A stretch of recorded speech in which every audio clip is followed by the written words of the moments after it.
Hello, everyone. I am Alli MacKenzie, hypnotherapist and energy healer, and I have thoroughly enjoyed being on the podcast with Kevin, talking with Kevin and Sons. Kevin McLemore is such a great host. It's been an absolute joy and pleasure to be in his presence and to be able to allow him to hold space for me. So that was truly a joy. And not only did we talk a little bit about my journey through postpartum depression, but we also talked about what it means to be a curious soul and how we can start to figure out what spirituality means to us and to practice it in a way that makes sense for us. So I hope you have enjoyed listening as much as we enjoyed having this conversation.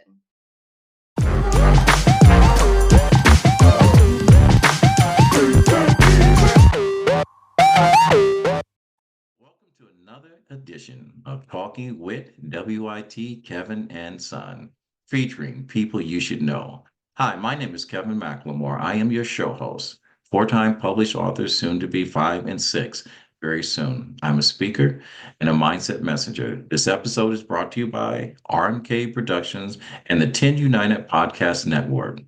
Through the power of your story, our mission is to uplift your voice, inspire, share stories and experiences, perspectives using the framework of teaching, learning, and modeling. Our purpose is very simple, ladies and gentlemen, is create hope, helping other people every day. I want you to sit back and think, whatever your objective is, successful people create a framework around their day-to-day lives. Not only do they enhance theirs, but at many times, like my guest today, they pour into others. This podcast will reveal the true secrets to your infinite potential and how you can consciously create abundance in your life. My guests will share stories of the art of self-healing, past life regressions, and through her own story, our guest will share with you how she overcame postpartum depression. This show is all about facing challenges head on, thriving in life, and discovering your infinite potential. Our guest, she's fun, she's relatable, she is a hidden gem. She's a living example of what beauty should look like. So let me welcome in today to our show, Miss Alli MacKenzie. How you doing, Miss Alli? Oh, I'm doing so lovely. And what an intro to the podcast today. That was beautiful, Kevin. Thank you. You want me to repeat Well, you it? know what? I'm sure the listeners can just, rewind if they need to. All right. So, Alli, I appreciate you taking the time out, and you have an amazing story. We've talked off camera, and now we're going to share your story with America. Um, everyone, I don't think there's a person on this earth at some level doesn't have PTSD. That's post-traumatic stress disorder, Mhm. or like I do, I live with a TBI, traumatic brain injury. Somehow we've all had some level of a trauma. And in our earlier conversations, we talked about some levels and how people battle with depression and how you've overcome postpartum depression. Please tell us from the beginning what your life was like before today. And that I just had a little tweak in my head.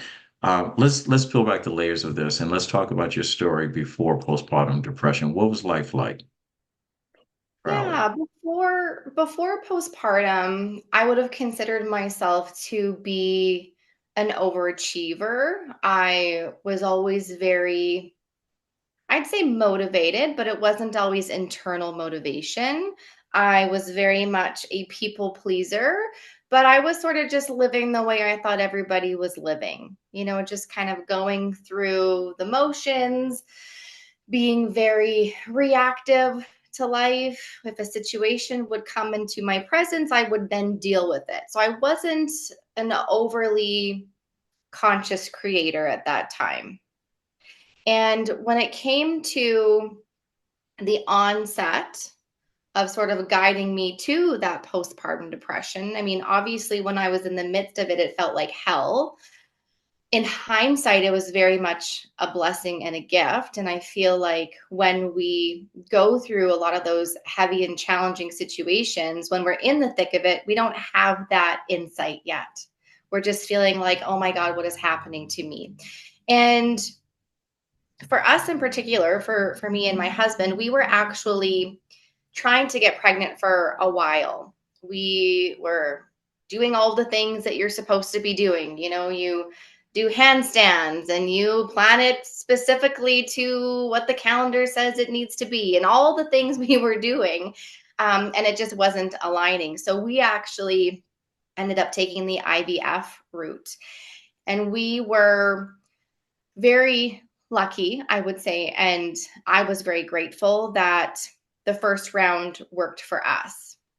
However, as we were going about this journey of trying to get pregnant, of course, everybody around us was getting pregnant left, right, and center. So it was very triggering for me, I would say, especially because I was also an entrepreneur at that time. I had started my journey as a personal trainer and a nutrition coach, and I was really doing my best to stand in that as, I guess, confidently as I could. But as we were trying to get pregnant and going through this whole process of IVF, we kept it very secretive for the most part. And I think in hindsight, I did that because I didn't want to create too much hope, as silly as that might sound. I felt like I don't want to get too excited about this in case it doesn't work. So we were sort of kind of suppressing our feelings and our thoughts about what we were going through. And we kind of just kept it between us. So I felt like I didn't have a whole lot of support there. And as we were going about that process, I also felt like, well, if I can't do this, you know, that every woman should be able to do this. Why, like, this isn't working for me. So there must be something wrong with me, or maybe I'm not worthy of this. And then that started adding to this whole idea of, well, am I worthy of anything else? And I really kind of attached to that as an identity issue of I'm less than or I'm not enough. And we did end up, like I say, our IVF worked out and my pregnancy was fine. But even at the beginnings of the pregnancy, we still didn't really tell anybody, because when you have filled yourself with hormones, there's always the potential that it could be a false pregnancy. So again, we didn't want to get too excited or tell everybody in case things weren't what they, were appearing to be. So we waited until I think it was about the 3-month mark before we even told any of my family. And I'm very, very close with my family. So that created a little bit of kind of distance and discomfort there as well. But when our little boy did enter the world, it was very traumatic for both him and I. So when he came into the world, he had pneumothorax. And what that means is there's a membrane that surrounds our lungs, and he had air between the lung and the membrane. So when he came out, he wasn't making any sound. He actually looked a little bit blue. And I was very much out of it and didn't really quite understand what was going on. I was just happy that he was out. And then he ended up spending a week in the NICU, and I spent almost every minute with him that I could. But when you talk about PTSD, I do very much still feel like I experienced some of that when it comes to our pregnancy, because obviously going into the hospital, we were planning to stay for a night or two at most and then bring our baby home. And I remember, because we could only stay in the hospital room for 2 nights max, and then we had to retreat. And after that point, we came home and I changed, I got different clothes. I had a really good shower, and then I came back to the hospital. But I just remember that drive home, leaving him there at the NICU. I mean, he was only without us for maybe 8 hours, but I felt this really weird shame, like, oh my God, what am I doing? I came here to the hospital to have this baby and I'm leaving, but he's not with me And how could I have left him? And what was I thinking? I should have just had my husband go and get everything and me wait here. And so there were all sorts of things that were going on. But when when we did make it home, we had for lack of a better word, we had a really shitty public health nurse come to our house and just pick me apart and told us that we were doing everything wrong, and we had literally only been home for like 18 hours, so we were doing our best. And so she kind of added to my already internal despair of feeling overwhelmed and like, oh my God, now that this baby is home. I remember feeling really frightened, and I didn't want my husband to leave the house. I just wanted to make sure he was always there with me. And it got to a point where I remember our son was crying, and he was in one of those little those like electrical rocking chairs, and he Mhm. was crying, and he was a very finicky baby. And I said to my husband, like, something's not right with me, because this little sweet child is crying, and I know that I'm supposed to nurture him, and I'm supposed to want to go and pick him up and give him love, and I don't want to do that right now. I just want to sit here, and I need you to go deal with him, because I have no desire to. So I said, something's not right with me. And that's when I really knew that, like, I'm in the thick of it. Something needs to be addressed here. And so that's really kind of what brought me to the place of realizing that something's off. Now, when you're alone and you're going through this, but you're a couple, all right? Mhm. And especially with you being a personal trainer, you know, the sad part about being a professional fitness professional is that people like, they set the bar higher for you because you're giving advice and direction and so forth. And so even though internally your world is spiraling and you don't have answers to the questions, your husband probably thinks as long as I'm, doing the heavy lifting, that you're going to be okay. How, I mean, one, most men don't even understand what postpartum depression is. So if Mhm. you can explain what that was like, and also explain the mindset of men not knowing because we don't feel, we want to feel for you and we want to be there for you. Mhm. We often don't say the right things. We often don't do the right things, and we think we're helping. We're not helping. We're adding on to it. I like to make sure we are we give some groundwork to saying with your partner, how can you actually help without adding on to this? So if you explain what postpartum depression is to us men, and then Mhm. explain the fact that you've been a fitness professional on dealing with this, and then let's bring it to the forefront of you actually discovering and looking for help.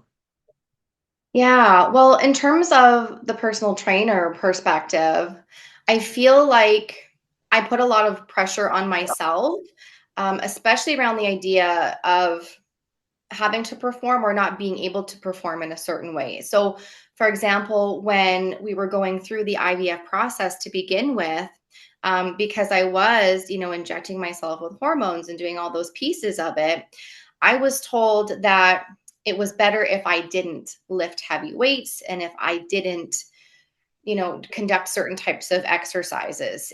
My specific IVF doctor even said, I don't want you vacuuming. Like, you just need to treat yourself as delicate as you possibly can. And so I was also doing mobile training at that time. So I had to significantly cut back on what I was doing from a professional perspective. I had to cut back on my clients, or I could only go to the clients who had weights at their house and just kind of communicate to them, this is what I need you to do, versus we know as personal trainers, we're very much like, we want to show you this is the proper form. This is what we need to do. So I was feeling like even at that point, I was having to kind of like really retreat, and I wasn't able to kind of fully be who I was going into that experience. So that was really challenging. And then even afterwards as well, not even having the energy to want to do any of that for myself. And postpartum is really, I say it's a little bit of like a complicated diagnosis, because it shows up in different ways for different women. So for me, I had a lot of intrusive thoughts. just silly thoughts like, we live in a bungalow, and we have stairs that go to our basement, which it's unfinished, so we don't really go down there anyways. But I had this fear of like, I better not walk beside the stairs while I'm holding our son, because what if I trip and fall and I drop him? Or he was born in the winter, so I all of a sudden sort of manifested this fear of driving. I didn't want to drive anywhere with him because I thought, like, what if I get into an accident, or what if somebody hits me, or just all sorts of things. My mind was just going in all the ways that fear would take it, essentially.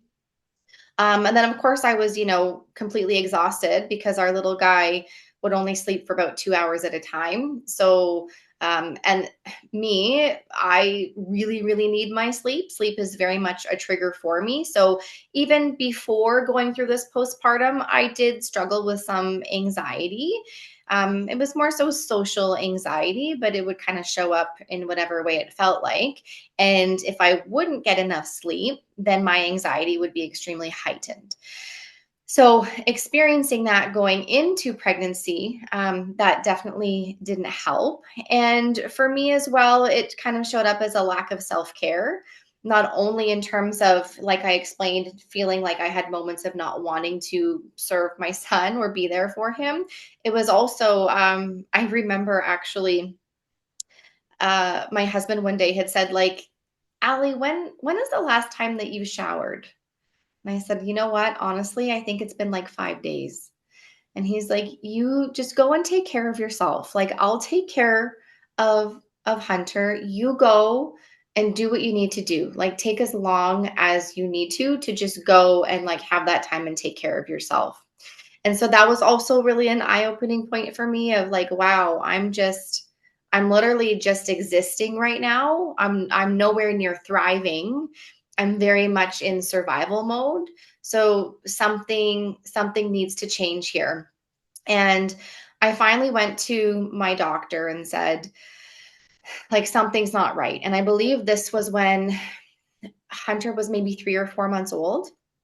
And my doctor had said, well, here, I'm going to give you a 1 month free pass to the local rec center because exercise is really great for mental health. And I'm going, well, I know that, but I don't have the energy or the drive. I'm not in the state of mind to quite get there yet. Plus, I'm exhausted. Like, I don't know when I'm supposed to filter this in. But I was like, okay, I'll give it an honest shot. So I started going for this month that I had free. It did help a little bit. And then he had said as well, we have this local clinic. You can go and they should give you 5 free therapy sessions. So I went to the first session, and unfortunately, I didn't have a great experience. This woman basically told me that I was too messed up, for lack of a better word, and that the 5 sessions wouldn't be enough for me. So there was no point in starting therapy with them, that I should find another therapist who I can work with more long term. And so my husband was working out of town at this time, and I didn't have any family living nearby. So it took everything in me to even go to this appointment. My husband was home that day, but I'm thinking, like, how am I supposed to go to therapy with my baby and pour my heart out and share everything when I don't even want to drive with him? Like, I'm having such a hard time here. So that was really discouraging for me because I thought, okay, I'm turning to the medical system, and all they're telling me to do is exercise, to take an antidepressant, and to sign up for long-term therapy that's an hour away from my house, and that I'm just supposed to make all of this work. So I felt kind of, I was really let down. I mean, to be honest, I felt like there's got to be something else for people who are struggling like this. And so it was probably, Hunter was, I want to say maybe 6 months old. And I went to a friend's place, and she had a medium come over. And this medium did this group reading for all of us. And she kept turning to me and telling me I was a healer. And at this time, I'm like, I don't know what you're talking about. Like, I'm a personal trainer. I do kind of habit coaching, nutrition coaching, but I don't know if I'd consider myself a healer. And she kept saying, like, no, you're not even tapping into it yet. And then she'd suggested Reiki. So I had been to a Reiki session maybe 7 years prior. When I did go, I didn't even really know what it was. My practitioner wasn't the greatest. She didn't overly explain what the experience was. There wasn't a whole lot of communication. So when I left that session, I was like, okay, well, I tried it. I don't know if I'm going to do this again, but whatever. And after this mediumship group reading with my friends, I thought, well, maybe I'll look into it. I'll see what Reiki is all about. I'm really feeling like I need something in my life because when I am out and enjoying myself, I'm faking it for the most part. So I need to get back to feeling joyful again. And maybe this is what's going to help me. So I started researching. I went to Google, and there was a local woman who was teaching a Reiki course 2 weeks from that date. And I thought, well, what the hell? I'm going to sign up. Like, what could happen here? We'll see. And little did I know that it would have been exactly what I needed to save my life. And in terms of, my husband helping, I think he did the best that he could. In hindsight, I feel like he also was struggling with a little bit of a form of postpartum depression, because I think it was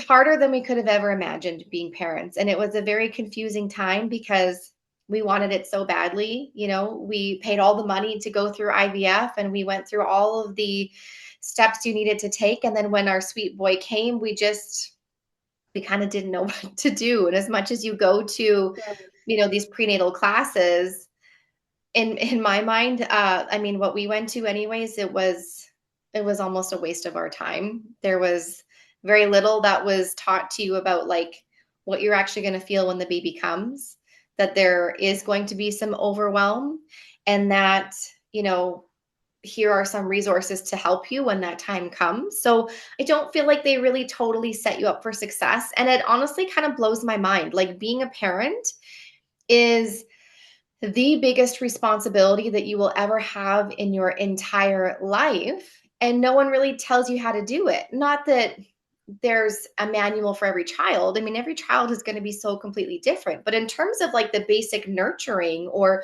what do you need in terms of helping you have, the tools and resources that are going to support you, I feel like there's a really big gap there. And Reiki it filled that gap for me. It showed me that I am infinitely supported. And even though the professionals that I went to maybe let me down, it was just bringing me back to this empowered state and going, you're going to figure it out. Like, Yes. you're going to get there. Just, it's about you taking your power back and realizing that you have the potential to be a really great parent. And I do actually remember this one day standing in my living room. And I know that the blinds were closed. It was kind of dark in the living room. My husband was working away. And then Hunter, of course, was crying, as he always was, our sweet boy. And I just had this moment, and it was the darkest moment of my entire life. And I started to contemplate what it would look like if I wasn't here. And this was prior to me coming to Reiki. So I'm backtracking slightly, but I had this moment where I was like, okay, maybe I need to throw in the towel. Maybe I was just simply meant to bring him here. Maybe I'm not meant to guide him. Like, I'm so overwhelmed. And I started to think about what it could look like if I did decide to take a different course of action. And in that moment, and maybe those of you who are listening have had a moment similar where you get this download. It's like you get the goosebumps all over your body. Maybe you get a ringing in your ear, but you get this knowing. And all of a sudden the room got really bright. So the sun was just doing its best to shine through the blinds. And I just had this instant knowing and this instant downloaded message of, you are infinite potential. There is so much more for you than what you are seeing right now. You are stuck in a story that is no longer true. It really has never been true, but it's brought you to where you are now. It's time to release that. And it's no longer about you just being your best to be your best. It's not an ego thing. It's about doing your best to guide your son so that he can discover his own potential so he can then be his best. And then it's this ripple. So it's like whoever he connects with, that person's going to connect with other people through their being, and it's just sending out this ripple of just infinite potential, of infinite love, and being the light. And for no other reason than this is who I'm meant to be. I am the light. It's not about doing um for the sake of a response. It's simply, this is the currency and the frequency that I want to live in now. And I'm glad so, you phrased it the way that you did, and especially me as a man. I know going through becoming a father. I always said that, when you realize that you become a father, life gets real because all the BS that we tell you women, how great we are and what life we're going to provide for you. When you bring a child in the world, you actually have to become a producer, all right, mhm, and produce that life. Um, and I totally agree with you. As many books that I had read, what to expect when expecting. There was probably one comic book that probably related to men going through this. And even when it brought up the postpartum depression, I was prepared for it, but I wasn't prepared because I wasn't going through it. And even mhm. though that we hurt when you're hurting, we're not feeling your level of your pain or your anxiety when you're going through this. Before we go into the steps that you took to get out of postpartum depression and living your infinite potential, and now that you're teaching and coaching and you're speaking publicly, you've got a couple of TED Talks, you talk Blue Talk, and you name it, you've talked it. Your resume is very impressive. How do people get in touch with you? Yeah, so the best way is through email. So Alli at allimackenzie.ca, or you can reach out to me on Instagram at For Curious Souls. And those are probably the two best ways. Or if you just go to my website, allimackenzie.ca, there's a spot there where you can also just book in for a free chat if you want to learn more about me and see if what I've been through or what I'm about or my methods are in alignment with what you're needing, then those are the best ways. All right, and thank you. And I forgot to mention early on when I was trying to remember your resume and not screw it up, is that you're also a published author. You have a book. Um, what's the title of the book, and where can our guests get it? Yeah, so I have a few. So I am a co-author of the Blue Talks Volume 1, Business Life in the Universe. So I'm very lucky to be chapter 1 in that book, and I do talk about our postpartum and some of the steps that we took to overcome those challenges. And then I do also have two children's books. So I have Robbie the Robot Steals the Moon and Robbie the Robot Hugs the Stars. And both of them are more of spiritual stories of interconnectedness. So, really teaching the idea of unconditional love, of being curious, of what it means to embody the energy of a curious soul, but from the perspective of anybody being able to understand it. All right. So thank you. And I hope you guys pick up her books. Alli MacKenzie is an amazing individual. If you get a chance to sit down and talk to her, I will tell you from one conversation, life will change. Alli, you brought up the fact that we are energy. The earth is energy. We are all connected to that energy. You talked about spirituality, on how that energy. Are these all phases or connections to self-healing? And why is it important for you to teach healing? And where does this energy come from? Oh, those are all really great questions. Well, if we're looking at our emotional states, firstly, just as humans, well, emotions really are energy in motion. So when it comes to any type of energy healing, whether it's Reiki, whether it's the Akashic Records, whether it's the emotional freedom technique, there's so many different ways of healing ourselves. Ultimately, we're all facilitating the same process. We are holding space for whomever is receiving the energy healing to come to be honest with themselves and to maybe sit with their discomfort and to allow themselves to actually feel what they need to feel so that they can process that and make space for that which is already on its way to them. So, really, everything in and around us is made of energy. It's just operating at different frequencies. So, because you and I are living and breathing, and everybody listening is, they're alive and they are participating in their lives for the most part, our vibration is going to be higher than, say, that of the table that I'm sitting at right now. And so the table's frequency, it's matter, yes, but there is still an energy to it. It's just much more dense. And so when we're looking at our human vessels versus, say, angelic energy or the energy of source, well, that energy is going to be vibrating even more quickly than we are. And that's why we generally can't see energy with the naked eye, because it's beyond our human senses. But just because it's beyond our human senses doesn't mean that it's not there. I mean, we sit here and breathe oxygen every single day, but we don't question where it comes from or how it's here. We just simply know and trust that it's here. So we can come to understand that we are all very much connected to something more because we are part and parcel. We are the microcosm of the macrocosm. And I use the analogy and metaphor of ocean water all the time. If we take a drop of water from the ocean, it does not become less than, maybe in quantity it does, but not in quality. It's still containing all the aspects and elements and particles that the ocean water contains. So we are very much the same when it comes to our connection to source. We are from the same cloth. And when it comes to understanding what's meant for us or what that something more is, well, that's why I love spirituality, because there are no rules to it. We get to decipher and discern what method of connection makes sense to us. And for some of us, we might need a face. We might need a particular name to connect to.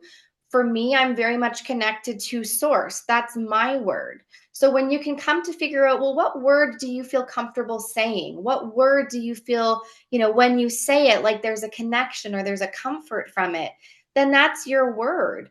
And in my honest opinion, and not everybody's going to believe in the same theories that I do, but I do honestly believe that we are all connecting to the same thing. We just need different methods of getting there or different stories of understanding so that it feels good for us. But at the end of the day, there is an almighty source, there is an almighty energy that we're a part of. And if this universal source field literally is infinite potential, well, because we are a microcosm of the macrocosm, so are we.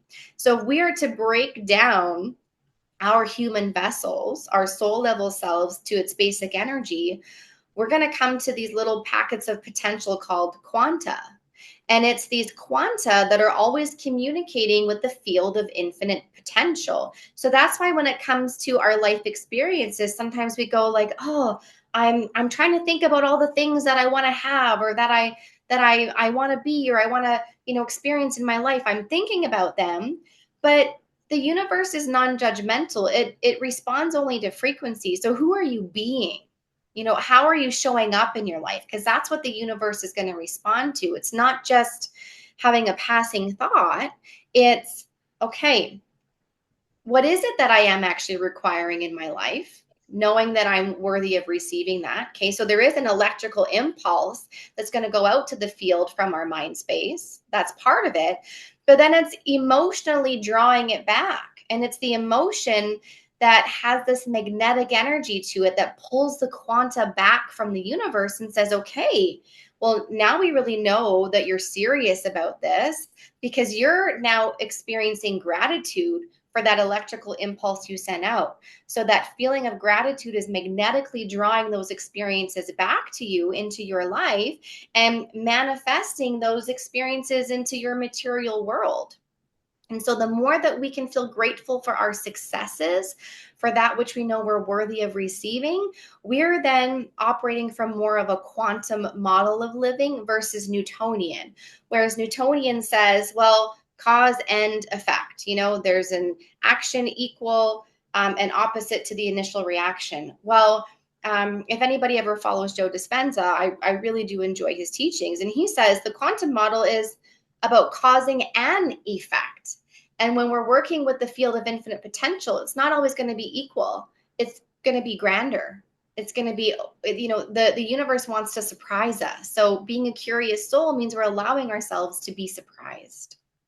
But most people, and I can't speak for all, we live a finite life, a finite Mhm. mindset. Is that we grow up, we raise our kids, we provide a good home, we send them off to college, they have a good life. Hopefully, they'll marry, have a couple kids, they'll retire, they'll get a pension fund, and Mhm. life will be good. That's life. It's winning at this game or losing at this game.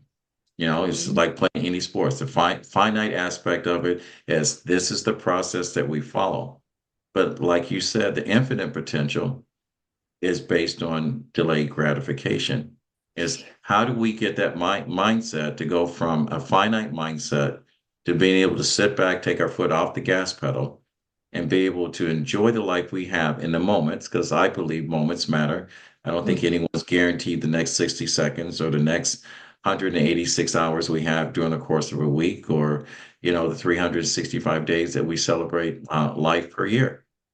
um, how do we get from that mindset of, if we don't get everything we want the way it's planned, to get from the winning and losing aspect versus delayed gratification, is that if I go through this process and I'm at peace with myself, that because I am energy and all these things come together, life will come together when it's meant to be. How do you teach that mindset? Well, I think the first piece is to allow yourself to be curious. And for lack of a better word, I mean, everybody talks about breaking free from the matrix these days, but it is really a good image of, like you say, going through the finite motions of, well, this is what I'm supposed to do. This is what everybody says I'm supposed to be doing to live a good life. But also remembering that we have the power of choice. And the more that we allow ourselves to be curious, for one, and then through that curiosity, we come to start remembering. So when we're stepping into our infinite potential, it's not that we're actually learning something new, it's that we're remembering ancient knowledge that's a part of all of us. Again, the microcosm of the macrocosm. So this curiosity leads into a state of awareness that then goes, okay, now I can really see my situation for what it is. So it's kind of like we are looking at life with fresh eyes. And often people refer to this as feeling like they're having a spiritual awakening. With this awareness, all of a sudden they're going, oh, like my life's kind of been shitty. And now the more aware that I am of this, it seems to be getting worse. Like, what do I do about this now? So with that awareness, we can then come to an energy of acceptance. So when we can come to accept where we are and honor that our souls played a role in getting there, we're then stepping out of that victim mindset. Okay. That's not saying you've never been a victim in your life, but it's saying, do I want to live in that state of mind for the rest of my life? Or do I want to utilize those traumatic situations or whatever it is that I've been through to support me in moving forward now? Because that finite experience that I've been in, I'm in this past present continuum. If anything, I'm living mostly in my past because I'm future forecasting what I think is going to happen based on previous life experiences. So to come out of that, to truly be in a state of presence, it's accepting where we are. And another metaphor I like to give is, let's say somebody blindfolds you and plants you in the middle of nowhere, and you know that you need to get to London. Okay. And you just start running around chaotically, really not taking any sole responsibility for how you got there. You're just kind of running around like a chicken with your head cut off. Okay. Now, London could literally be a 5-minute walk this way, or it could be a 23-hour journey this way. But until you accept and go, okay, well, where am I? How can I move forward unless I know where I am? Now that I know where I am and I've taken off the blindfold, I can see what's necessary. So as we move through acceptance, we can then start to appreciate, like, okay, well, I can appreciate that I have some level of control over my life and that I can do something with that. Maybe I can't control everything. I can't control other people. I can't control how something's going to come to be, but I can set some pretty powerful intentions that are going to help me to organize the energy of the universe to support me. So we're then stepping into this conscious co creator role and saying, okay, the more clear I can be, then the more clear the universe is going to know what's needed to bring my ideas to life. And I'm going to tell you, 99% of the time, the universe delivers something better. Okay. And once we come to appreciate, then it's okay. Well, now that I have the awareness, I've accepted where I am, I'm appreciating what's brought me here and honoring my power. What action steps do I need to take now? Where is it that I need to make some changes in my life? Does it mean I have to change everything overnight? No, it's also being gentle and graceful with yourself and saying, I'm going to start small. I'm going to start someplace, and taking those action steps rooted in a really powerful intention is going to open so many doors for you. And that's where the change comes into play. No, I'm glad you laid it out that way. It's like the yellow brick road, someplace to follow you, and it goes beyond us, if I can say that. Um, I know with mine, I've been asked this by people that I've talked to and groups that I've been part of, and people that live with a TBI, traumatic brain injury, but PTSD. Are there questions with postpartum that it, because I take it your son's a little older now. Mhm, Um, I won't ask his age, but he is probably older. mhm. Are those questions that you still have in the back of your mind, living day to day, that you're still struggling with, that still need answers? Because I know that, people look at me and because they see me in the gym, they ask me, so you're cured. And I'm never going to be cured. I just created a system that I can live with something that entertains me now. And laughter has been um, my medicine, has been this prescription of the day when I'm struggling. Um, so I'll ask you, are there still questions of things that you're struggling with? And are you still needing answers? Well, I would say absolutely. In terms of any human who's on planet Earth, regardless of how much healing we've experienced, it's always going to unfold in layers. And Earth really is kind of like the school of the hard knocks. As beautiful as our lovely Gaia is, we came here to learn essentially. So for myself, and even relating to those steps that I just gave you, it's very connected to the process of entering the Akashic Records. And the Akashic Records really is this infinite etheric library that houses all of the information of our past lives, our present potential, or sorry, present experiences, and our future potential. And when we go into the records, we can gain insight as to, like, why am I still feeling stuck? What am I sorting through? And so one of my challenges in this life, one of them specifically is patience. I know I'm very much here to learn that. I get very impatient when it comes to creating a project, or if I just have this intuitive insight that I know is like really helpful for somebody who's close in my life, like my family. Sometimes I get a little bit annoyed when they don't take my advice. And I have to go, oh, right, we live on the plane of free will. Even though I might have this insight, I need to let them figure it out on their own.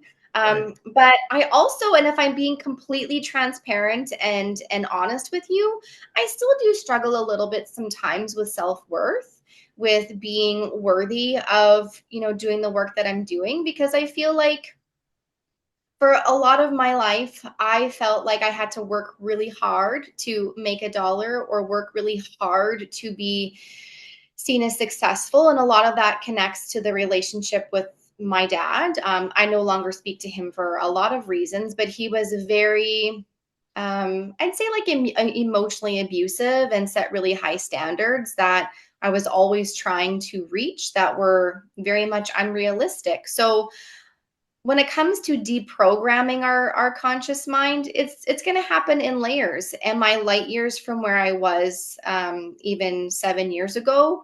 Absolutely. But do I still have more soul work to do in terms of really honoring and appreciating who I am in this life? Yeah, very much so. Sorry, I'm going to ask you self-talk. I know for me, every morning, and you've probably been privy to this because you're in my circle of friends, is that I write down the very first thoughts of every single day. Sometimes they make sense. People have heard me say this before, and sometimes they come across very profound. I know with me, one of my favorite self quotes is basically water your flowers and don't dance amongst the weeds. That reminds me to always give myself grace and not live with all the drama that or expectations everyone else puts upon me. Do you have self-talk? Do you have a quote or quotes that kind of the ties that bind that kind of keeps you on the tracks during the course of a day when you're being distracted by life itself? Oh yeah, I have a couple. So there's one that is my own, and then there's one that is somebody else's. So the one that's mine is when I do catch myself and come to notice like, okay, I've been reeling for a while now, like I've been stuck in this, maybe this heavy thought, or there was a situation that happened, and finally I'm like, okay, I'm ready to let go of this. Why am I still reliving this story? So for me, one of my positive self-talk quotes is, I am literally a living expression of infinite potential, and anything is possible for me. So, what do I want to choose next? What do I want to step into now that I have the awareness that I do? So, that's the first one. And I find that incredibly helpful. And even just leaning into gratitude, I lean into gratitude so often. First thing in the morning, as soon as I wake up, I always just say, like, thank you so much for letting me have a safe home and a warm bed to sleep in. I'm so grateful for that. And I go on and on with that in the morning, and especially before I go to bed. And then another quote that I really like is, I believe it was Mother Teresa who said it. And she says, spread kindness everywhere you go. Let no one ever come to you without leaving happier. And that, I feel, just speaks to somebody's character as well, that we never know what somebody else is going through. And even if it's a simple smile to a stranger that you're crossing the street, you never know how needed or necessary that smile was for that person to turn their day around. So for me, being a kind person is just simply who I am. Do I still get annoyed and pissed off and frustrated? Well, yeah, I'm a human, but I really do believe that it's so important to spread love everywhere you go. It's very necessary. Um, you cannot go to any resource, bookshelf, bookstore, where there's someone that basically says there's um, 7 steps to infinite life, permanent life, potential, living your potential life, 5 things to do, or whatever. There's always a number between 1 to 10. And most people that are successful speaking talks about 10x. Um, is there any truth to a number being attached to infinite potential, or is infinite potential defined by the individual itself? Mm, I would say when it comes to infinite potential, the strongest energy that you can work with is the power of your intentions. So, is there a specific number? I think it's a play on words. I think you can really kind of go anywhere with that, depending on what your particular download is or how you like to explain something. But at the end of the day, we're all working with intention. So remembering that our intentions have this incredible organizing power, but they also need to come from the heart. So it's not only thinking about it, it's what's actually important to me and why. Do I really need to be a multimillionaire? Is that important to me? Maybe it is, because maybe you want to do a lot of philanthropy work, or maybe you want to give back, and that money is going to be necessary for you. But it's about moving beyond that. Money is meant to be a byproduct of being in service. So when you are in service and you're operating from your heart space and you're really intentional with the actions that you're taking in your life, well, the universe needs to respond to that. It has to. That's simply how our relationship works. So the more intentional you can be, then the more fulfilled you're going to be. I'm so glad you say that because our young people, you have no idea how many times during the course of a day I run into someone that's just entered college and you ask, why are they choosing this major? And they're all talking about, I need to make as much money as possible. And I'm going, why is it so important? Money. I said, what is money? People don't realize, don't only thing unless you're doing something good with money, money is only there to buy the things you couldn't buy when you didn't have it. It Mhm. doesn't make you happy. And being intentional, um, that's laying the groundwork for a good life because, we what did we learn during COVID? We learned what we really truly value. And it wasn't Mhm. the things that we own, because most of us lost a lot of things. It was the experience that we had and the people that we had in our life. Those experiences are where we consider to be wealthy. Um, do you journal by any chance? I do. Yeah. Is that part of your coaching? That's the reason why I say when I say self-help and whatever, I journal, and that's what one of my books came from. But the first thing that comes to my mind is the fact that every single morning I wake up and I thank God for giving me a second chance at this life that we live. And I always say I'm going to make sure I don't do anything to F it up so he doesn't regret doing it. Um, is journaling important? Is that part of how you teach? Yeah, I think when it comes to journaling or even just verbalizing out loud, that's getting everything outside of you.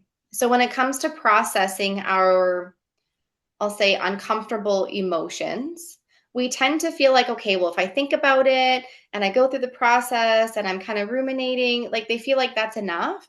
But we need to have some type of an external release in order to actually let that flow outside of the soul level self.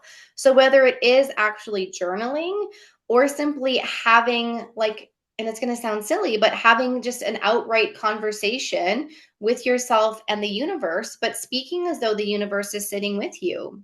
So then you're actually, you know, letting it out of you as opposed to feeling like it's just all trapped inside. Because a lot of us, we might not be ready to let go of it. A lot of us attach to our stories because it contributes to our identity to some degree. But when we can actually release it, whether that be journaling or verbalizing it and having that conversation, then we're bringing movement to it. That energy in motion, it's got life to it again. So it's no longer just stuck inside of us. It has a method of movement. All right. Um, you've given us a lot of insight, and I can talk to you for the next 4 days, and we can talk about this.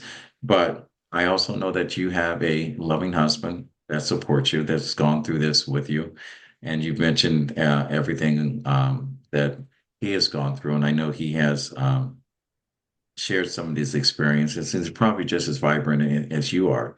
And you have Hunter. I want to peel back the layers of the reality of life. All right. The infinite game will sooner or later become finite for all of us. All right. There's a beginning to this life and there's the end to this life. And I've always said, live a life, live your life on how you want people to remember you. So Mm. with that said, I want you to, in your mind, to take a piece of paper and you're sitting at the shore, the banks of a beautiful ocean.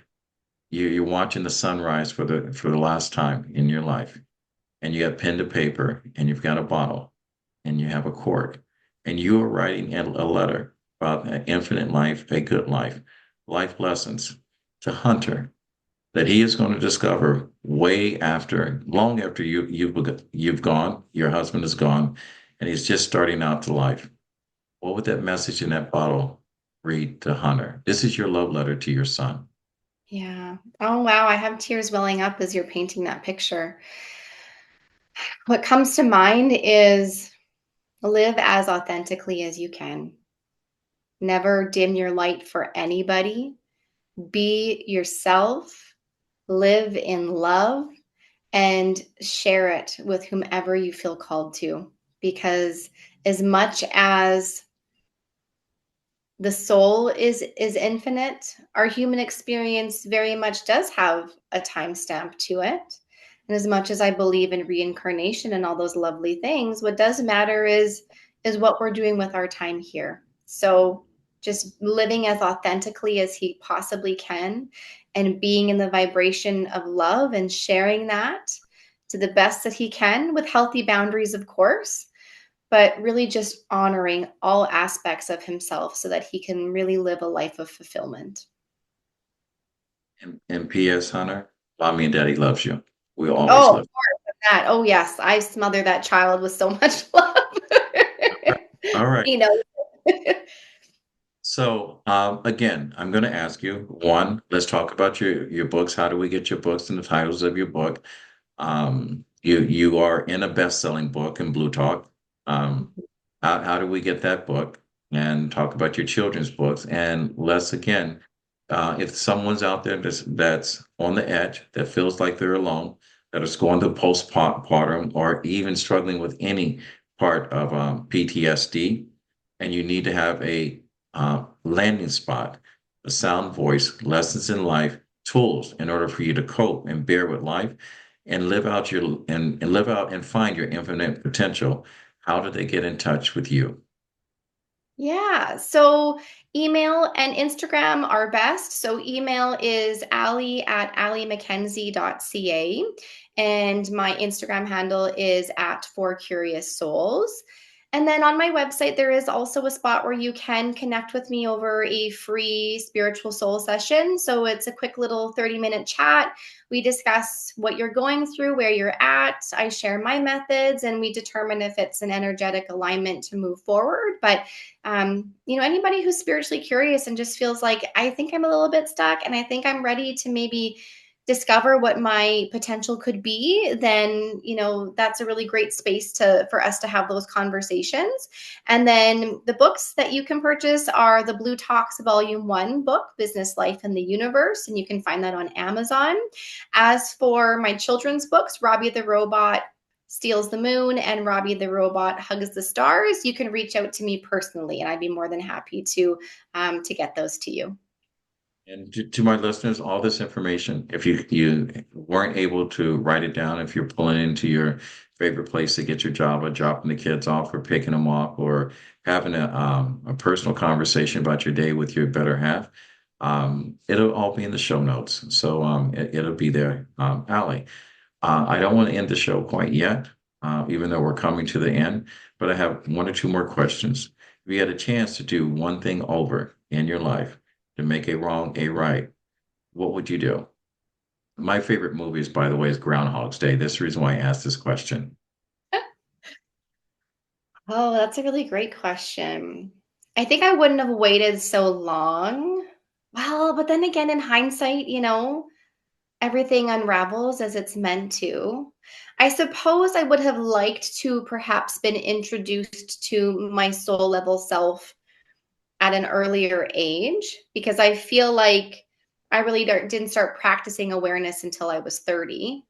So if I was able to have greater insight and more of a spiritual perspective sooner, that maybe would have been helpful. And maybe I could have shown up for Hunter in a different, better way. But then I am also still grateful for the way things did unravel, because it's his birth that really did make me aware. So I'm kind of torn on how to answer that question. You don't have to answer. That's just one of those things that I've always said because we've all had things in our life. I read a book called Gap in the Game.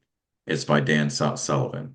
And matter of fact, when you hear me talk, I talk about the power of your words. If I had read that book before I start speaking publicly, it would have probably been a 30-second infomercial because he puts everything that I do in 45-minute presentation into 2 words, either positive or negative. You live in the positive, you let go of the negative. That's the gap. And when we're talking self-destructive things about ourselves, that's living in the gap. When we're talking about the things you're doing and talking about living your infinite potential, we're talking about the gains. And if we live more so in the gains, life seems to turn out pretty good for most of us. But when I started this podcast, we all have good ideas and good intentions, and I never knew what this was going to become when I first brought this up. My grandfather always said that when you get to a place in life that you can help someone else out, it was your duty to do so. Which, if you look into my background, it says reach one, teach one, and my life is coming around full circle. When it says reach one, teach one. I've had 6 people to this day that I've asked this question, and I've had 6 total strangers grant these people their ask or their life's wish. If you had one ask or one wish that someone listening to this podcast or your interview could make come true, no matter big, small, and I would say if you really want to make your ass big, and remember the story of Aladdin's lamp, if you ask to have a seat by Oprah Winfrey and that's your wish, I could put a chair by her every single day, but it will not get you a conversation with Oprah. So I ask you to be very specific. So I'm going to let you think about this for a second before you answer. So to my listeners, there's going to be a little bit of silence while she kind of chooses around in the back of her mind. But if you had one ask, Alli MacKenzie, what would that be? So mine's probably going to be a little bit different than what most people would ask for. And only because I love our son so much. Like, honestly, I attribute all of who I am today to him. And I feel emotional saying that because he's just such a light. He is such a beautiful boy and so smart, and his comedic timing is just like better than most adults I know. He is so amazing. And honestly, my ask would be that he just lives the most beautiful, fulfilled, joyful, safe, healthy, wealthy. Maybe I said that already, but just the best life that he could truly live. That would be my ask. That may he live a long, beautiful, happy, fulfilled, safe life. He's already living the dream because you've already painted the picture of the world you want him to see. You're the living example. You're that light in the darkest of a room, and he sees you. All right. Thank you. I hope when you play this back, when you take it to school and say, "This is my mommy thinks of me," all the other parents are agreeing and go, "Hey, what does my child think of me?" All right. So, Alli, I want to thank you for coming on the show. And to my listeners, I want you to remember this: to grow, you must be okay with making some mistakes. To have confidence, you must address your anxieties. To forgive yourself, you must hold you accountable and not blame anyone else. To learn, you must go through and unlearn some stuff. To exist, you must show up today more than you did yesterday.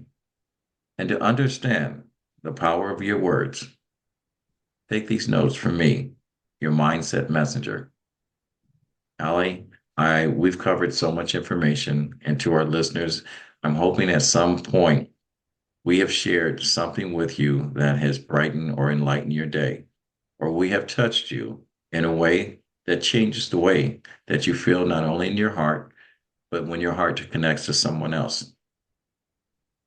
If you are so fortunate to listen to this podcast for the first time, I'm going to say subscribe because there's good things coming. I'm going to say follow. And if you want to make comments, whatever, that's totally up to you. You can reach us and see all of our secrets to success on our YouTube page, RMK Productions and Network. if you want to be a guest on this show, and Alli, I'm going to invite you back. You have a open seat. Go to www.rmkproductions.org and fill in the information and request to be a guest on here, and we'll contact you and to see if you have a story that needs to be told. Alli, I'm going to also do one other thing. I have a list of 100 people when I talk about the secrets to success. And when I talk about success, I talk about secrets to a healthy life. So if you had to um, say what your secrets to living a healthy life, because I'm inducting you to my top 100 people. Oh, wow. So it is my honor to have you on here. Will you tell us the secret to a healthy life when you're in, from your end? Hmm. I would say to live a heart-led life rooted in intention. And that's always going to guide you. All right. And this is how she lived. And most people count their bank account as their secrets to success, but I know a lot of unhappy millionaires. All Mm. right. Alli, thank you so much. I hope to have you to come back. And maybe one day I'm gonna say this. My son, that used to be on this show when he went back, he's a chef, and so he works in the time that we record. There's always an open seat. If you ever want to co-host with me and share some of your knowledge and let me sit back and just enjoy the ride, you're welcome to share the seat with me anytime. Thank you so much, Kevin. Thank you for holding space for me to share. Thank you to all of your beautiful listeners for tuning in. I've thoroughly enjoyed this conversation with you. All right. With that said, I just want to thank everyone 1,000 times over for following and making the show the success it has been. I appreciate you. I'm not going to ask you to do anything crazy, but my grandfather always says, and I'm repeating this for the second time, is when you get to a place in life that you can help someone else out, it is your duty to do so. And he said, reach one, teach one. And with that said, we'll fade to black and we're out. Thank you, ladies and gentlemen. And thank you, Alli MacKenzie.